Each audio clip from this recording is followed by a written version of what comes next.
Hello అండి. మనం house wives లేచిన దగ్గర నుంచి ఎంత వర్క్ చేసుకుంటాం అది మనకే తెలుసు కదా. మనల్ని ఎవరిని గుర్తించకపోయినా పర్లేదు కానీ కించపరచకుండా ఉంటే అదే చాలు. సో నా వరకు వస్తే నన్ను అంటే 50% గుర్తిస్తారు, 50% గుర్తించరు. అంటే ఇంట్లో ఖాళీగానే ఉంటుంది ఏమైంది అన్నట్టు చూస్తారు. సో నేను అవన్నీ లెక్క చేయను కానీ నా పని నేను చేసుకుంటాను. సో మార్నింగ్ లెగిసిన దగ్గర నుంచి నేను ఏం పని చేస్తాను అనేది చూసేయండి. ముందుగా అయితే రైస్ పెట్టేస్తాను. సో అది 10 మినిట్స్లో ఉడికిపోతుంది. అండ్ దాని తర్వాత ఆ బర్నర్ మీద వేరేది పెట్టుకోవచ్చు, అంటే కర్రీ ఏదైనా చేసుకోవచ్చు. అండ్ ఇక్కడ రాత్రి తోమేసిన అంట్లు అయితే ఉన్నాయి, అవి సర్దుకొని ఇప్పుడు మళ్ళీ తోముకోవడానికి అందులో అయితే వేసుకోవాలి. సో రాత్రి చేసుకోవచ్చు కదా అనుకుంటారు కానీ నాకు ఇద్దరు చిన్నపిల్లలు ఉన్నారు కదా, సో కుదరదు. 8, 9 అయితే చాలు, ఇక వాళ్ళ నిద్రకు ఏడుస్తారు. సో వాళ్ళని వదిలి నేను వెళ్ళను అనమాట ఎక్కడికి, అంటే ఎవరికి, మా అత్తయ్యకి కానీ మా మామయ్యకి కానీ ఇచ్చేయను. ఇక నేనే చూసుకుంటాను వాళ్ళని. సో మనం ఖాళీగానే ఉంటున్నాం కాబట్టి మార్నింగ్ చేసుకోవచ్చులే అని లైట్ తీసుకుంటాను. సో ఇక్కడైతే ఆనియన్స్ అండ్ కాకరకాయ కట్ చేసుకొని తాలింపు అయితే వేసేసాను. చక్కగా ఇవి మగ్గిపోయిన తర్వాత ఇందులో ఉప్పు, కారం, పసుపు అనేది యాడ్ చేసుకోవాలి. ముందే యాడ్ చేసుకుంటే అవి మగ్గవు అని నా ఫీలింగు. అంటే నేను అలా చేస్తుంటాను. సో మిమ్మల్ని అలా చేయమని చెప్పను, ఇదేదో టిప్ లాగా యూజ్ చేయండి. దాని తర్వాత ఇక్కడైతే ఈ గ్యాప్లో అన్నం కూడా ఉడికేసింది. ఒక 10 మినిట్స్లో అయితే ఉడికిపోతుంది. పెద్ద మంటే బర్నర్స్ పెద్దగానే ఉంటాయి కాబట్టి. అండ్ ఇక్కడ దోశకైతే చట్నీ ప్రిపేర్ చేస్తున్నాను.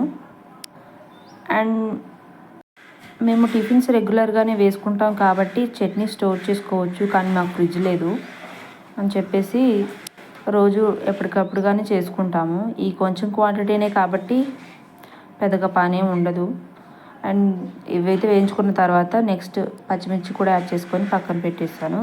అది చల్లారిన తర్వాత మిక్సీ అయితే పట్టేసుకుంటున్నాను. ఇక్కడ వేగిపోయింది. అండ్ ఇప్పుడు కారం అయితే వేసేసుకోవాలి. మేమైతే ఇప్పుడు వర్షాలు పడుతున్నాయి కాబట్టి కొంచెం కొంచెం పనులు చేసుకుంటున్నాం, ఇంట్లో పనులు. అండ్ రాబోతున్న రోజుల్లో బతుకమ్మ కానీ దసరా ఫెస్టివల్ ఉన్నాయి కదా. సో ఇక్కడ దోశపిండి బ్యాటర్ అయితే ఉంది కదా, ఇందులోకి కొంచెం సాల్ట్ అయితే వేసుకొని కలిపేసుకుంటున్నాను. ఆ కొంచెం సాల్ట్ సరిపోతుంది.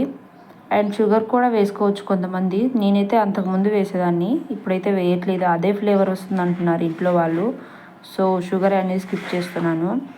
దోశలు ఎర్రగా కాలి టేస్ట్గా ఉండాలంటే షుగర్ ఖచ్చితంగా కొంచెం వేయాల్సిందే.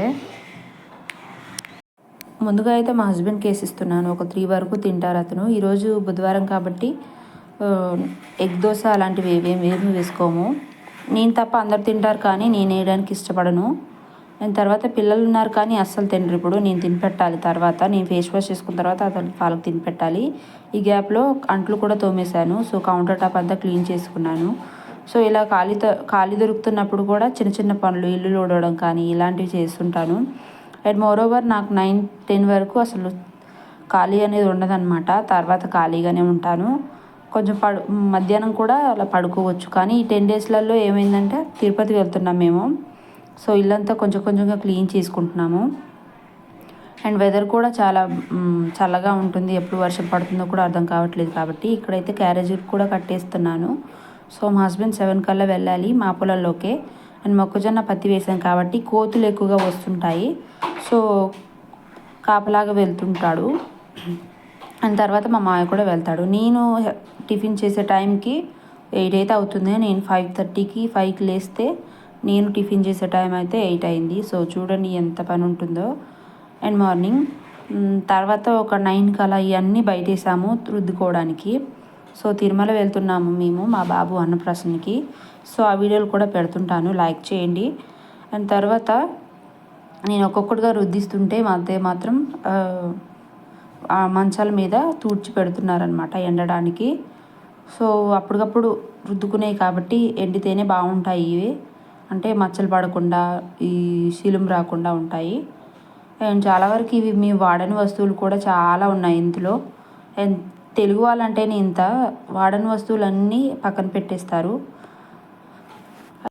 అవి ఎప్పుడు వాడతారో వాళ్ళకి తెలీదు. అంటే ఏదైనా పెద్ద పెద్ద ఫంక్షన్కి అయితేనే వాడతాం, లేకపోతే అసలు యూజ్ చేయం, పట్టుకోం కూడా వాటిని. అండ్ ఇక్కడ ఇదంతా పేపర్లు అయితే మార్చేసాను నీట్గా బూజది తులిపేసుకొని. అండ్ తర్వాత మా పాప చూడండి నన్ను ఎలా విసిగిస్తుందో. అండ్ చాక్లెట్ కావాలని విసిగిస్తుంది అక్కడ. అండ్ తర్వాత ఇల్లు అయితే శుభ్రంగా ఊడ్చేసుకొని ఈవినింగ్ అయితే అయిపోయింది. అవన్నీ సర్దేశాం కూడా. అండ్ ఈవినింగ్ పని మళ్ళీ యాజ్ యూజువల్ ఈరోజు సండే కాబట్టి చికెన్ అయితే తీసుకొచ్చారు. అది ఫ్రై చేసి మళ్ళీ గ్రేవీ లాగా చేసి మళ్ళీ అందులో పులావ్ రైస్ అయితే వండాను. సో ఆ వీడియోస్ కూడా పెడతాను. సో చూడండి, చూసి సబ్స్క్రైబ్ చేసుకోండి. అండ్ వాయిస్ అనేది క్లియర్గా వస్తుందో లేదో కామెంట్ చేయండి. అండ్ మేమైతే తిరుపతికి వెళ్తున్నామని చెప్పాము కదా. సో ఈరోజైతే మొత్తం అంట్లు పైన మొత్తం నీట్గా వాష్ చేసుకొని ఎక్కడికక్కడ పెట్టేశాం. అండ్ తర్వాత ఇల్లులు అయితే నీట్గా కడుక్కోవాలి. అండ్ మేము యూజ్ చేస్తున్న బ్లాంకెట్స్ కానీ అవన్నీ నీట్గా వాష్ చేసుకోవాలి. సో మనం ఏదైనా గుడికి వెళ్తుంటే ఇలానే శుభ్రంగా చేసుకోవాలి. మనం శుభ్రంగా ఉండి దేవుడి దగ్గరికి శుభ్రంగా వెళ్ళాలని అంటారు మా ఇంట్లో వాళ్ళు. అండ్ యూజువల్గా అందరూ ఇక్కడ అలానే చేస్తుంటారు. సో మీరు ఎలా చేస్తారో కామెంట్ చేయండి. అండ్ ఇక్కడ నెక్స్ట్ డే దోసపిండిలోకి అయితే పప్పు అయితే కడుగుతున్నాను. సో ఈసారి రొటీన్గా దోశలు అయిపోతున్నాయి అని చెప్పి ఇడ్లీలు అయితే వేశాను. టేస్ట్ అయితే చాలా బాగా వచ్చాయి. అండ్ యాజ్ యూజువల్ ఇడ్లీలాగే ఉన్నాయి. అంటే మామూలుగా మనం ఇడ్లీ రవ్వతో చేసే ఇడ్లీలాగే ఉన్నాయి. సో ప్లీజ్ ఆ వీడియో కూడా చూడండి. వీడియో కూడా పోస్ట్ చేశాను. అండ్ పొట్టు మినపప్పు అంత ఈజీగా అయితే క్లీన్ చేయడం అవ్వదు. టేస్ట్ అయితే చాలా బాగుంటుంది కానీ క్లీనింగ్ అయితే చాలా సేపు పడుతుంది. అది ఒక 10-15 టైమ్స్ అలా క్లీన్ చేస్తూనే ఉండాలి. తర్వాత ఆ పొట్టు అనేది మొత్తం పోతుంది. అండ్ మేము బయట కడిగే వాళ్ళం కానీ బయట అంతగా కొంచెమే ఉంది అని చెప్పేసి ఇంట్లో అయితే కడిగేస్తున్నాను. మాకు వాషింగ్ ఏరియా కొంచెం బయట కూడా ఉంది. అండ్ కొంచెంగానే ఉంటున్నాయని చెప్పి సింక్లో అయితే కడుగుతున్నాను. మా అత్తే కనుక వాష్ చేస్తున్నట్టయితే బయట వాష్ చేస్తుంది. ఆమె సింక్లో వాష్ చేయడానికి అంత ఇంట్రెస్ట్ చూపించదు. అండ్ ఇక్కడైతే పులావ్ రైస్ అని చెప్పాను కదా. సో అదైతే అయిపోయింది. అండ్ అవుట్పుట్ చూడండి ఎంత బాగా వచ్చిందో. ఎలాంటి ఫుడ్ కలర్ అస్సలు యూజ్ చేయలేదు. మామూలుగా ప్లెయిన్ రైస్తోనే చేశాను. అంటే బాస్మతి రైస్తో కాకుండా ఇంట్లో రైస్తోనే చేశాను. టేస్ట్ అయితే చాలా బాగా వచ్చింది. ఇంట్రెస్ట్ ఉన్న వాళ్ళు నా ఛానల్లో వీడియో ఉంది, చూడండి వెళ్ళి. అండ్ తర్వాత ఇది వండిన తర్వాత మీకు ఒక క్లిప్ చూపిస్తా చూడండి. అది మార్నింగ్ రుద్దిన మొత్తం అంట్లో అయితే ఎక్కడికక్కడ బోర్లు ఇచ్చేసాం. అండ్ ఇప్పుడైతే చాలా నీట్గా ఉంది ఇల్లు. నాకైతే చాలా బాగా నచ్చింది. ఎప్పుడైనా ఇల్లు దులిపినప్పుడు కానీ కడిగినప్పుడు కానీ ఇలా శుభ్రంగా చేసుకున్నప్పుడు నాకు ఇల్లు చాలా బాగా నచ్చుతుంది. అండ్ అంతే. వీడియో చూసిన వాళ్ళు లైక్ చేయండి, సబ్స్క్రైబ్ చేసుకోండి ప్లీజ్.